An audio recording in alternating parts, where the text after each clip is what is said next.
What's going on, Tsunami fans? Welcome to a brand new episode of the Making Waves podcast. I'm your host, John Carlo Nadeau. Joining me now, goaltender and team captain Nick Peters. Cap, thanks for doing this, and I'm looking forward to speaking with you. Yeah, thanks for having me, GC.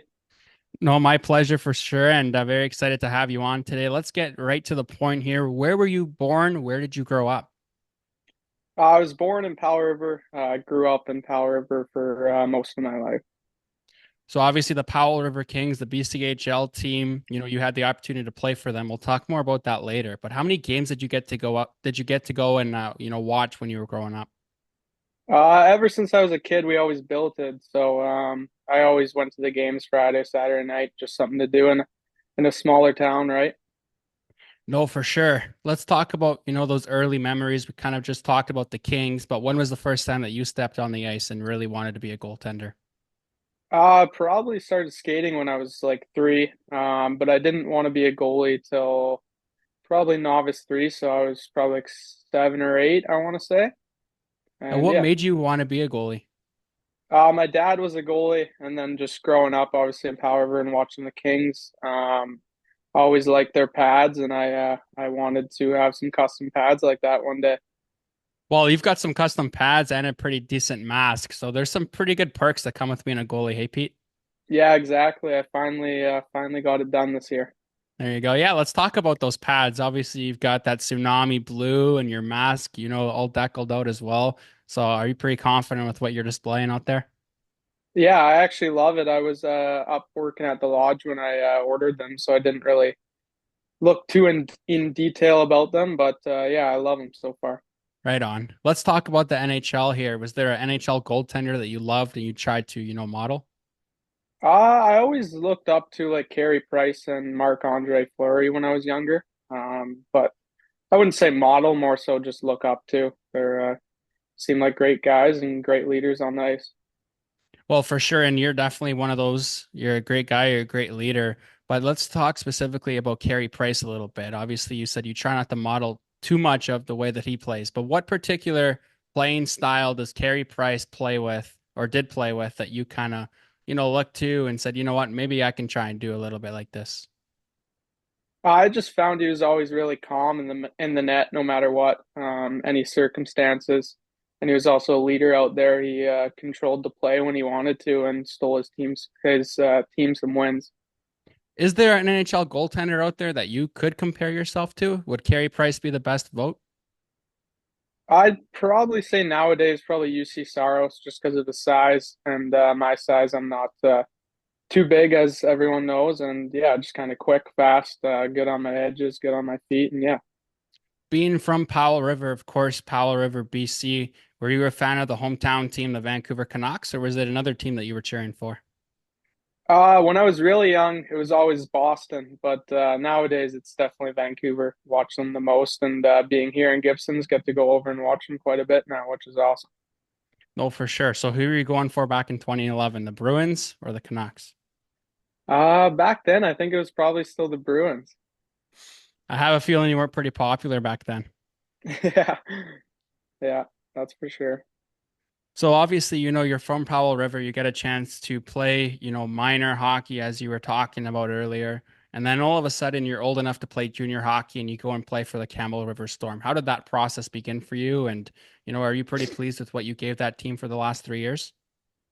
Yeah, obviously, I had a ton of fun there, and it took a lot to be there and a lot of hard work. And growing up in Powell River, and then kind of moved on to a couple different academies, and came back to Powell River, and then yeah, went over to Campbell River for 3 years, and it was tons of fun. We had probably three of the best hockey teams I've ever been on in those 3 years, and yeah, it was awesome. Great group of guys.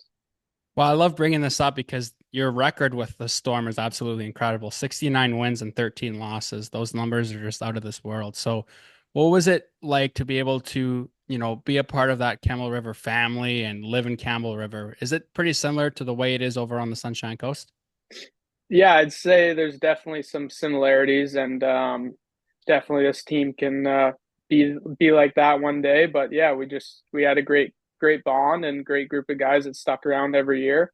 Obviously, my first year I was 17 in Campbell River, and I had a lot of good 20-year-olds that just took me under their wing and really showed me the way of junior hockey, and I strived with it, and I had a very good season my first year and just went from there. Well, you had a total of 5 shutouts in those past 3 seasons with the Campbell River Storm. Goaltenders, pretty superstitious guys here, Peter. You one of those players? No, I wouldn't say at all.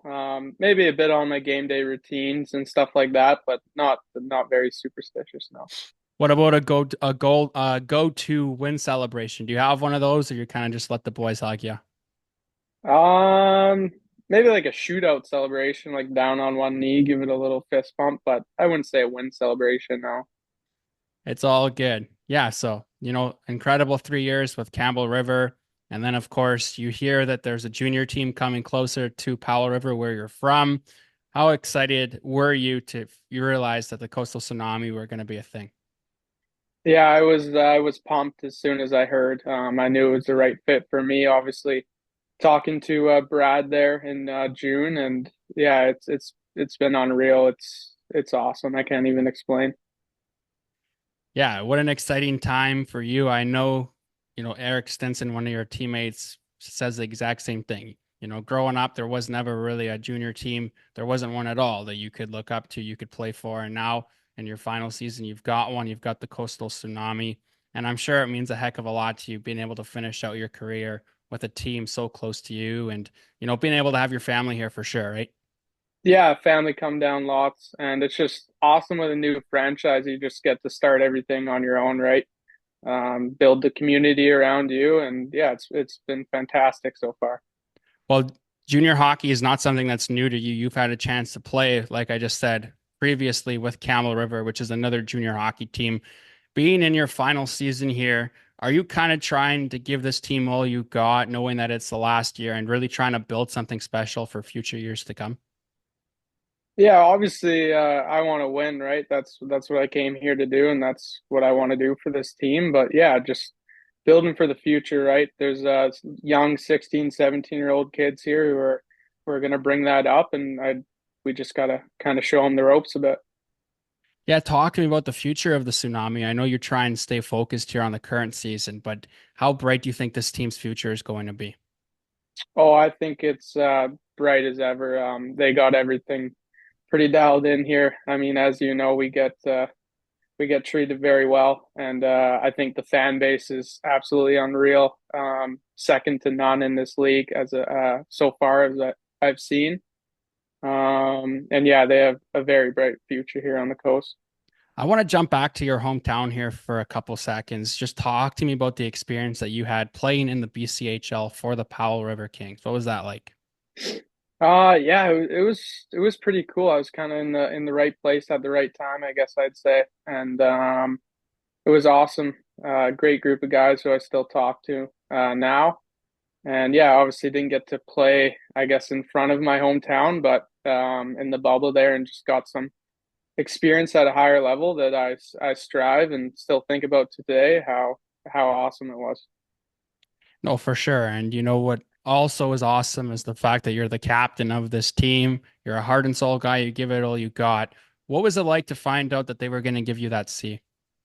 Yeah, it was pretty funny. I wasn't really expecting. Obviously, I knew I was going to come in and be a leader and a mentor for these kids. But yeah, it's been great so far, and I got a great leadership group around me that definitely helps out a lot. As you can see, I can't do too much out on the ice being a goalie, but yeah, it's been fantastic. No, I absolutely love it. I think it couldn't have gone to a better guy. Super cool that you have it. We just got to figure out how we can get that C on your jersey. Yeah, that'd be definitely pretty cool. We got to create the Nick Peters rule, put it in that PGHL rule book, and make sure the C's allowed on the jerseys. It was funny there, Pete. I had a chance to speak with the commissioner about it, and he said he's never seen something like that before. So they're gonna have to definitely have a look at that rule book and try and get something fixed for the future for sure. Yeah, that would definitely be pretty cool. I want to bring up another, special moment for you, a milestone moment here, September 28th. You guys lost that game to the Grandview Steelers, but you lost 1-0 in a shootout. And I'm not sure if you were aware of it at the time, but You did not give up a goal at entire regulation time. You were credited with your first shutout, the first shutout in Tsunami franchise history. How exciting is that? And, can you still look back on that game, even though you lost with a smile on your face? Yeah, I can definitely look back. I honestly didn't even really know. But yeah, it's definitely pretty cool to have the first one in franchise history. But I think I got the first real one done a couple nights after that, which was definitely more exciting with a win. No, for sure. All three shutouts for you have come at the Gibsons and Area Community Center.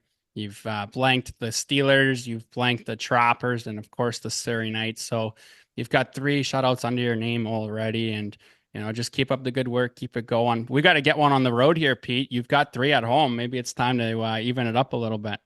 Yeah, I know. It's so much fun playing in front of the fans. We gotta get going on the road though. No, for sure. And that was interesting with that Steelers game. I honestly didn't think you had a shutout that night because you gave up that one goal. But I had to check on that, and we discovered that if you're shutout, you give a shutout for that full regulation time, you're going to get credited with one. So congratulations to you, and of course, like I just said, two more to your name. Obviously, November now. You've pretty much done your first two seasons in the PJHL. What do you think about the product here? What do you think about the league overall? I think it's a very good league. It's a very young, fast-paced league. Anyone could win on any night, which is always great. There's the top teams are obviously very good, as everyone can see, but anyone can compete against them, which is awesome. And what's the message that you want to give players interested in playing in this league, and a message to try and swing them towards playing for the Coastal Tsunami? Yeah, obviously, like I've said a lot, is with the Tsunami, is the fan base is unreal. It's fun to play in front of the fans, that's for sure. And then with the league, obviously, I didn't really know much about it coming in, but it's very similar to other junior leagues around BC and around Western Canada, which is awesome. There's lots of competitiveness every night, and yeah, it's a battle out there. I got a couple more for you here, Cap, before I let you get back to it. Just talk to me about the rest of the season here for the Coastal Tsunami. Of course, not going too far ahead, specifically keeping your eyes on Friday's game against Port Moody and moving forward with the rest of the month. What are you guys trying to focus on as this season continues? Yeah, we just got to take it game by game, right? Every game is definitely meaningful for us right now. We really got to step it up and start winning against games or winning games we can, which I believe we will do. And yeah, just keep moving forward. Right, this is our first season in the league, which is always tough, but I think we have the group to make a push for it. We got a lot of veteran guys, which is awesome if you look at our roster, and a lot of guys who want to win. So yeah. Fantastic. I'll leave you with one more here, Cap. Just your chance to kind of thank, the necessary people who got you involved with this organization, and of course the fans. You've given them a lot of praise already. So just to conclude it, I'll give the mic over to you. Yeah, just to the fans, thanks for all the support there, and yeah, it's awesome. The boys love playing in front of you guys, and then yeah, thanks to Brad for getting me over here, and yeah, I'm excited for the future. There you go. He's excited for the future. We hope you were excited to watch this episode. I'm John Carlo Nadeau, the play-by-play broadcaster for the Tsunami, and that was Captain Nick Peters. Cap, a pleasure as always. Thanks very much. I appreciated it. Yeah, thanks for having me. That was awesome.